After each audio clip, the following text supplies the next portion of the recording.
এত কি অভিমান, ভুল বোঝা বলো কত,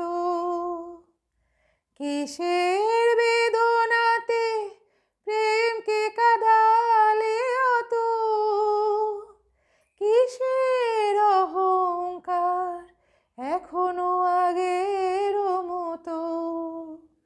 আমার এই প্রশ্নের কোনো জবাব তুমি এখনো আমাকে দিলে না।